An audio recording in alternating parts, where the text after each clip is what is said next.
Welcome to the Unscripted Journey podcast. I'm your host, Cynthia Schoen. Around here, we believe in living life on purpose, not by permission. Each week, we'll talk real growth, fresh starts, and bold steps to create a life that's true to you. So grab your coffee, get comfy, and let's take this journey together. Welcome back to the Unscripted Journey, my friends. Today I was reading Psalm 112 and it hit me different. I've read it before. I have things highlighted and underlined in that chapter. I've made notes, but today when I was reading it, it really hit me differently. And it's probably because of where I am in my life right now. So I figured I wanted to talk today about steadiness in a world that constantly pulls us into reaction mode. Now, when you read this psalm, it's not promising a calm life, but it is kind of describing a calm heart, and that distinction really does matter. Let's face it, we all know this. We've all seen the news, we're on social media, we're seeing posts and articles and this and that.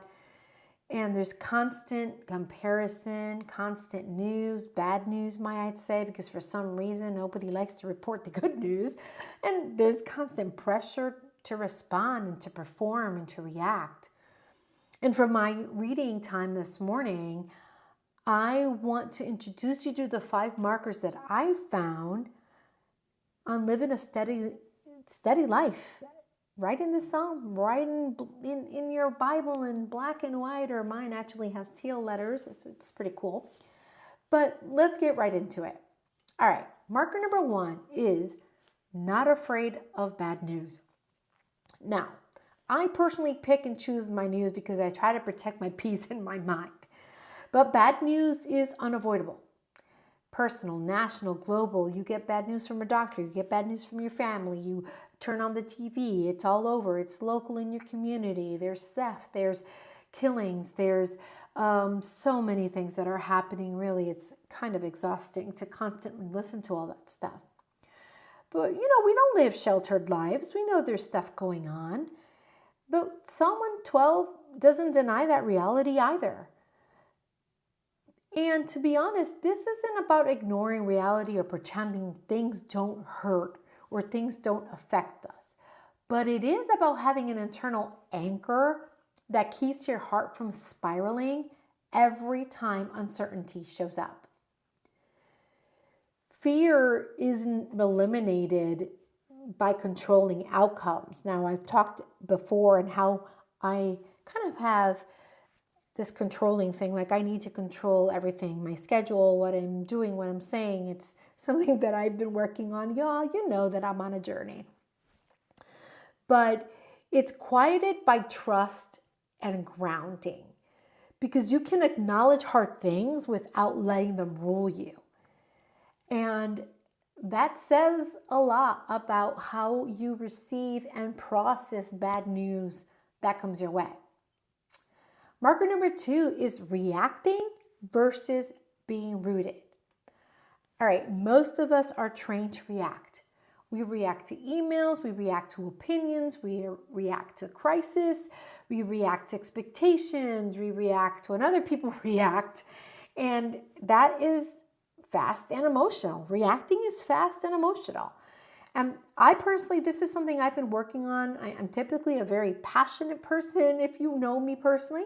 And to be honest, that passion has surfaced in situations that I have been in because I've reacted first.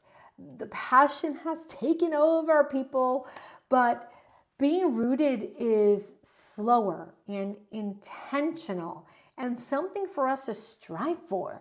Psalm 112 describes someone whose decisions aren't dictated by urgency or fear, because a rooted life responds with wisdom instead of reacting with panic. What if we always took a hot minute, my friends, to just internalize and ask God for wisdom instead of reacting with panic or reacting with anger or reacting with fear? How much better would we be in times of trouble and crisis. Pause creates power. You don't have to answer everything immediately. You don't have to react to everything immediately. In a world that wants everything to be instant, our phones are instant. Text messaging, people expect us to answer right away. People expect us to react to something right away. Create the pause, my friends. Create the pause. Marker number 3 is redefining blessing and success. Now, we've been handed a definition of success that often leaves people anxious. It leaves us burnt out and disconnected from ourselves, and even from, I would say, disconnected from other people. And this psalm presents blessing as peace, stability, integrity, and inner confidence. It's not about applause. Like the blessing and the success is not about applause in this chapter of Psalms 112. It's not accumulation and it's not constant achievement, because in reality, success that costs you your peace is too expensive. And if you haven't heard my podcast on protecting your peace, I encourage you to go back and listen to it. You know, we are allowed to redefine what doing well, in quotes, means for your life. So that looks differently for everyone. For some people, it's very superficial. It's very on the surface. It's about money. It's about appearance. It's about what they have and what they've accumulated. A lot of people's houses are filled with stuff, and to them, stuff that signifies success. But that you do not have to define yourself or your life as being well lived by that. You're allowed to redefine it on what it actually means for your particular life, for your particular moment. Don't be pressured by keeping up with the Joneses, okay? That is something that it's just in our society today, and we just need to stop. Marker number 4 is generosity and confidence without striving. A striving culture says you give once you're secure. You give once you have enough money in your bank account, or once you've made it, whatever that looks like, once you're ahead, once you're rich, once you have, X amount of dollars in your bank account. But Psalm 112 flips that idea, because generosity flows from trust, not excess. Confidence doesn't come from proving yourself. It comes from knowing where you stand. When you depend on God and you want to be generous, you're not looking at what's in your bank account. You're saying, I trust you, God, and I know that as I give, the generosity is going to flow because I trust in you. I trust in your word. I trust that what I'm giving is going to be fruit.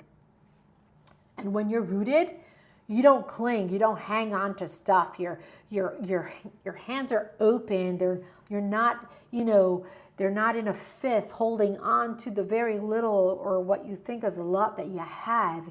You're open-handed. And you don't really have to exhaust yourself to be confident or impactful, both financially and professionally and business-wise.